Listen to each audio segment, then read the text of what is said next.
Hello, hello, hello. This is Melissa Indot, and I am the host of the Fearlessly Curious podcast.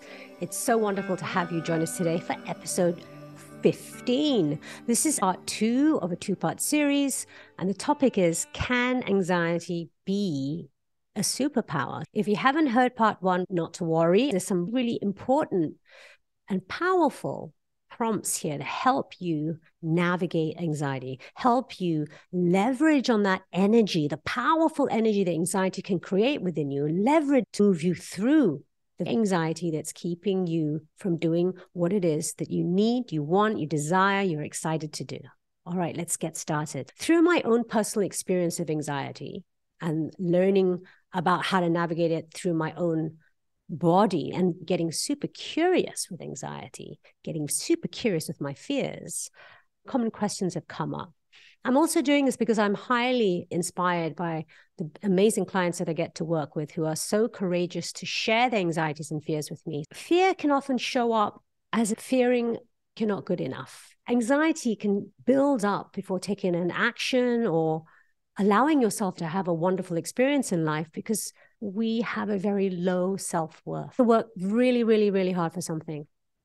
And then I feel like I deserve it because I put in all that effort. But sometimes when somebody just gives me something or goes out of their way to help me, often that can bring up a sense of undeservingness where I'm afraid that someone is going to offer to do something for me for nothing. There's this dissonance, there's this gap between what I feel I'm worthy of, what I deserve, and what I can receive. What tends to happen is I end up saying no to a lot of things because I feel like I don't deserve it, that I'm not good enough. So the question is quite simply, what do you deserve? I know when I've asked myself that, it's really made me stop and think, because what I feel I deserve are often my pillars, my highest values in life. I do deserve freedom, because it's very important for me to ensure I give other people freedom. I believe truly that I deserve love, and that's because I believe everything and everyone deserves love. One more thing I believe people deserve is another chance, an opportunity to try again. When I go back to my anxiety and my fear of not being worthy, I've just quelled that, because I'm so strong in my beliefs and in my values, as I do not doubt for 1 second you are as well. It's just that we become so hyper-focused on what we don't deserve, we've lost focus on what we do deserve.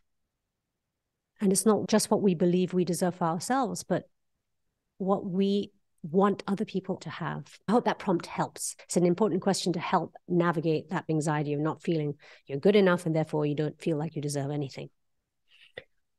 Fear of failure. I'm afraid I'm going to fail. It can create anxiety. It can be so debilitating. You're so afraid of failure, you won't bother doing it at all. And maybe you let someone down, or maybe you end up saying the wrong thing because you're only focused on the wrong thing. The very worst thing you could possibly do to fail. And because you're hyper-focused, you end up doing it. So if you fear failing, then I would ask yourself quite simply what it is that you need to do to succeed. And I think the more important question is, what would it mean to fail? And what will happen if you failed? And run the process. So rather than it be an unknown and compounds with another anxiety of the fear of the unknown, why don't you focus on what you do know and broaden your awareness on that? Do your research, get your data. In a way, you can't fail. And as an extension of that anxiety, falling into the belief that you are already a failure and that's why nothing can be of any success whatsoever, then what we want to do is we want to get intimate with failure. And I know it sounds scary, it may sound hard, but I've done it many, many times and I still do it. Sometimes I record a podcast episode and I'm like, oh my God, that was awful. Right. Or like one day after the recent podcast episode has dropped and I'm like, oh, I've had 3 downloads. I'm a total failure. Of course, we're all going to feel that. And the whole point is that we don't push away these thoughts and these feelings. Instead, we lean into them and give them the attention that they are oh so deserving and worthy of. Because when we give them attention, then we get to really listen in for the wisdom that's locked in them. If you're afraid of failure, then my invitation to you is to break down, what is failure to you? What does it look and feel like? What happens beyond failure? Because the truth is, failure is feedback. And if you haven't heard that phrase, and I really encourage you to note that down. Failure is feedback. It's information. It's data. Another brilliant quote, the devil is in the detail. If you fail, you've got a whole bunch of data there. Go and research that data. Look at exactly what you did. What was your system? What was your train of action, train of thoughts? The devil is in the details. Look for what can be better. Not what went wrong, but what can be better. Collect the data, improve, and then implement. So failure then becomes an incredible experiment that is rich in information and wisdom for you to take forward and continue to refine. It's too late for me to get a degree. It's too late for me to write that book. It's too late for me to start that business. Too late for me to learn how to play an instrument.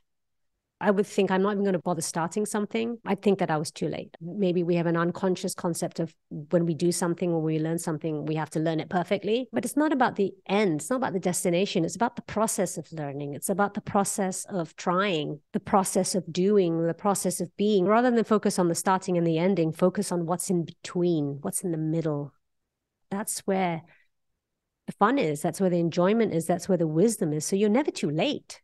Just start, because the joy and the adventure comes in the process, not at the beginning and not at the end, in the process. When you're scared of doing something or being something or acting something or taking something up, remind yourself of that.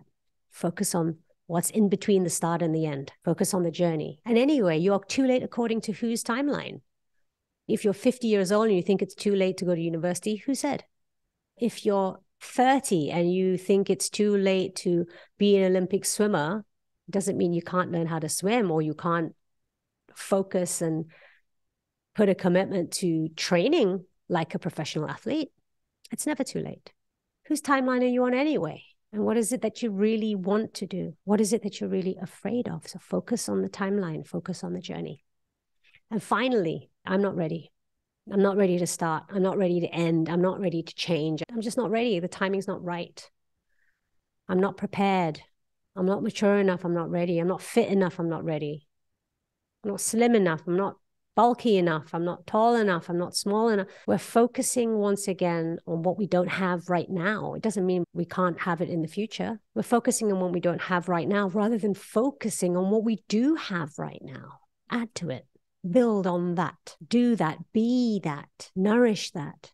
Love that. Focus on it. All right, my friends, I hope you've enjoyed that episode, part 2 of How Can Anxiety Be a Superpower? Some prompts that help you move through anxiety to shift the trajectory of the powerful energy that anxiety can have and switch it over to give you momentum in a direction that's going to be supportive for you. Another great tool is to listen to music. And if you head over to my YouTube channel, or you head over to my Spotify channel, you'll find a playlist called Music for Emotional Healing and Mindfulness. And I invite you to listen to the playlist. Dive into it. You might find one particular song that you'd like to put on repeat that helps you navigate your anxiety. In closing, if you are a fearlessly curious person, which I'm assuming you are because you're here on this podcast, there are prompts that could help you in any moment when you're anxious, right? You ask yourself, is this true? Is this for me? And if this is true and this is for me, what is the very worst that could happen? And if I didn't have this belief, if I didn't have this anxiety or fear, what would happen? What do I have to gain from focusing on the best outcome? What is true right now? What is the only thing that is true right now? That sums it up. So my friends, thank you again. Hope you enjoyed part 2 of how anxiety can be a superpower, and I look forward to all your feedback. Keep those DMs coming, keep those comments coming, and join the community. Stay fearlessly curious. Bye-bye.